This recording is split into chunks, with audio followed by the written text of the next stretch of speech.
ഭാരതീയ സംസ്കാരത്തെ നെഞ്ചിലേറ്റുന്ന വിദേശികൾ നിരവധിയാണ്. അത്തരത്തിൽ ശാസ്ത്രീയ സംഗീതത്തിന്റെ ലോകത്തിലേക്ക് ശ്രോതാക്കളെ കൊണ്ടെത്തിക്കുന്ന അമേരിക്കൻ പൗരന്റെ വീഡിയോയാണ് ഇപ്പോൾ സമൂഹ മാധ്യമങ്ങളിൽ വൈറലാകുന്നത്.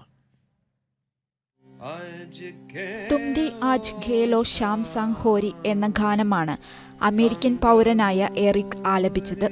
ഭാരതത്തിന്റെ വർണ്ണാഭ ഉത്സവമായ ഹോളിയുടെ സൗന്ദര്യത്തെ സൂചിപ്പിക്കുന്നതാണ് ഗാനം. എറിക് ഒ ഡാലി എന്ന ഇൻസ്റ്റഗ്രാം പേജിൽ പങ്കുവച്ച ഗാനത്തിന് ഇതിനോടകം നിരവധി ആരാധകരെ സൃഷ്ടിക്കാൻ സാധിച്ചു.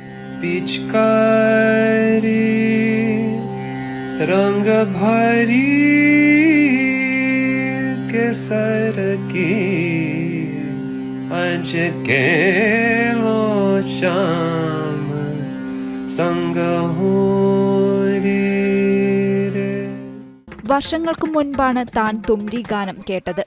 താനൊരു തുംരി ഗായകനല്ല. എന്നാൽ ഗാനത്തിന്റെ ഈണം ഇപ്പോഴും എന്നിൽ നിലനിൽക്കുന്നതിനാൽ താൻ ഇത് പങ്കുവെക്കുന്നുവെന്ന തരത്തിലാണ് യുവാവ് ഗാനം പങ്കുവെച്ചത്. കാഫി രാഗത്തിലുള്ള ഗാനമാണിത്. യുവാവിന്റെ വീഡിയോ വൈറലായതോടെ നിരവധി പേരാണ് ആശംസകൾ അറിയിച്ചും അഭിനന്ദനങ്ങൾ അറിയിച്ചും രംഗത്തെത്തിയത്. എന്റർടൈൻമെന്റ് ഡെസ്ക്, ജനം.